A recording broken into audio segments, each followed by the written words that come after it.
ഇന്ന് കാമിക ഏകാദശി. ഒരിക്കൽ യുധിഷ്ഠിര മഹാരാജാവ് ഭഗവാൻ ശ്രീകൃഷ്ണനോട് ചോദിച്ചു, അല്ലയോ ഭഗവാനെ, ശ്രാവണ മാസത്തിലെ കൃഷ്ണപക്ഷത്തിൽ വരുന്ന ഏകാദശിയുടെ മഹത്വത്തെപ്പറ്റി അങ്ങയിൽ നിന്നും കേൾക്കാൻ ആഗ്രഹിക്കുന്നു.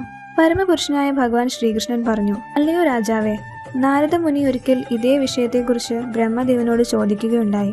അപ്പോൾ ബ്രഹ്മദേവൻ പറഞ്ഞത് ഇങ്ങനെയാണ്: പ്രിയപുത്ര, കാമിക ഏകാദശിയുടെ മഹത്വം കേൾക്കുന്നത് അശ്വമേധയാഗം നടത്തുന്ന ഒരാൾക്ക് ലഭിക്കുന്ന പുണ്യത്തിന് തുല്യമാണ്.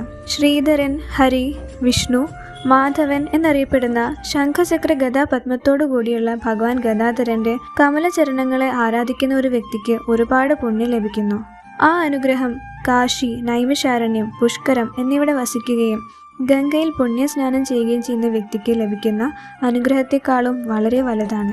എന്നാൽ ഈ കാമിക ഏകാദശി ആചരിക്കുകയും ശ്രീകൃഷ്ണ ഭഗവാനെ ആരാധിക്കുകയും ചെയ്യുന്ന ഒരാൾക്ക് ഹിമാലയത്തിലെ കേദാർനാഥനെ ദർശിക്കുന്നതിനേക്കാളും സൂര്യഗ്രഹണത്തെ സമയത്ത് കുരുക്ഷേത്രത്തിൽ സ്നാനം ചെയ്യുന്നതിനേക്കാളും വനങ്ങളും സമുദ്രങ്ങളും ഉൾപ്പെടെ മുഴുവൻ ഭൂമിയും ദാനം ചെയ്യുന്നതിനേക്കാളും ചിങ്ങരാശിയും വ്യാഴവും സംയോജിക്കുന്ന തിങ്കളാഴ്ച പൂർണിമ ദിനത്തിൽ ഗണ്ഡകി നദിയിലോ ഗോദാവരി നദിയിലോ സ്നാനം ചെയ്യുന്നതിനേക്കാളും ഒരുപാട് പുണ്യം ലഭിക്കും. ഏറ്റവും ശുഭകരമായ പാൽ ചുരത്തുന്ന പശുവിനെയും അതിൻ്റെ കിടാവിനെയും അതിൻ്റെ തീറ്റയ്ക്കൊപ്പം ദാനം നൽകുന്നതിൻ്റെ അതേ പുണ്യം ഈ ഏകാദശി വ്രതത്തിലൂടെ ലഭിക്കുന്നു. ഈ സുദിനത്തിൽ ഭഗവാൻ മഹാവിഷ്ണുവിനെ എല്ലാ ദേവന്മാരും ഗന്ധർവന്മാരും പന്നകന്മാരും നാഗങ്ങളും ചേർന്ന് വാഴ്ത്തുന്നു. മുമ്പ് ചെയ്ത പാപങ്ങളെ ഭയന്ന് ഭൗതികതയിൽ മുഴുകി ജീവിക്കുന്നവർ അവരുടെ കഴിവിനനുസരിച്ച് ഈ ഏകാദശി ആചരിച്ചാൽ എല്ലാ പാപങ്ങളിൽ നിന്നും മുക്തരാകാൻ കഴിയും.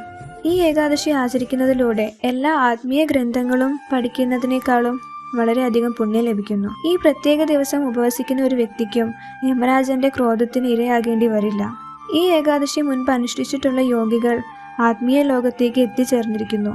ഇതേ ദിവസം ഭഗവാൻ ശ്രീഹരിയെ തുളസി ഇലകൾ കൊണ്ട് ആരാധിക്കുന്ന വ്യക്തിക്ക് വളരെയധികം സ്വർണവും വെള്ളിയും ദാനം ചെയ്തതിന് തുല്യമായ ഫലം ലഭിക്കുന്നു. ഒരു തുളസി ഇല ഭഗവാനെ സമർപ്പിക്കുമ്പോൾ ലഭിക്കുന്ന അനുഗ്രഹം നവരത്നങ്ങൾ ഭഗവാനെ സമർപ്പിക്കുമ്പോൾ ലഭിക്കുന്നതിനേക്കാളും ശ്രേഷ്ഠമാണ്.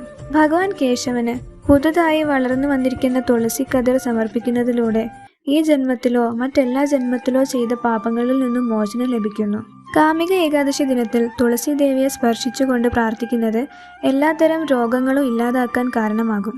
ഇതേ ദിവസം തുളസി ദേവിക്ക് വെള്ളം നനയ്ക്കുന്ന വ്യക്തിക്ക് യമരാജനെ ഒരിക്കലും ഭയപ്പെടേണ്ടി വരില്ല. ഈ ദിവസം തുളസി പറിച്ചു നടന്ന ഒരാൾക്ക് ഒടുവിൽ ഭഗവാൻ ശ്രീകൃഷ്ണന്റെ ധാമത്തിൽ പ്രവേശിക്കാൻ യോഗ്യത നേടാൻ കഴിയും. ഇതേ ദിവസം തുളസി ദേവിക്ക് നെയ്വിളക്ക് അർപ്പിക്കുന്ന വ്യക്തിക്ക് ലഭിക്കുന്ന പുണ്യം ചിത്രഗുപ്തന് പോലും കണക്കാക്കാൻ കഴിയുകയില്ല. ഈ ഏകാദശി പരമദിവ്യോത്തമ പുരുഷനായ ഭഗവാൻ ശ്രീകൃഷ്ണന് വളരെ പ്രിയപ്പെട്ടതാണ്. ഭഗവാന് നെയ്വിളക്ക് ഇതേ ദിവസം സമർപ്പിക്കുന്നതിലൂടെ അവരുടെ പൂർവികർക്ക് സ്വർഗലോകത്ത് പ്രവേശനം ലഭിക്കുന്നു. ഇതേ ദിവസം നെയ്വിളക്കോ എള്ളെണ്ണ വിളക്കോ ഭഗവാന് സമർപ്പിക്കുന്നതിലൂടെ അതീവ തേജസ്സോടെ സൂര്യദേവന്റെ ലോകത്ത് പ്രവേശിക്കുന്നു. ഈ ഏകാദശി ഇവിടെ പറഞ്ഞിരിക്കുന്ന പ്രകാരം അനുഷ്ഠിക്കാൻ സാധിച്ചില്ല എങ്കിൽ പോലും പൂർവ്വ പിതാക്കന്മാർക്കൊപ്പം സ്വർഗലോകത്തേക്ക് പ്രവേശിക്കാൻ കഴിയും. ഇന്നത്തെ ഏകാദശിയുടെ പാരണ സമയം നാളെ രാവിലെ 6:13-7:08 ഇടയിൽ. എല്ലാവർക്കും ഏകാദശി ആശംസകൾ. ഹരേ കൃഷ്ണ.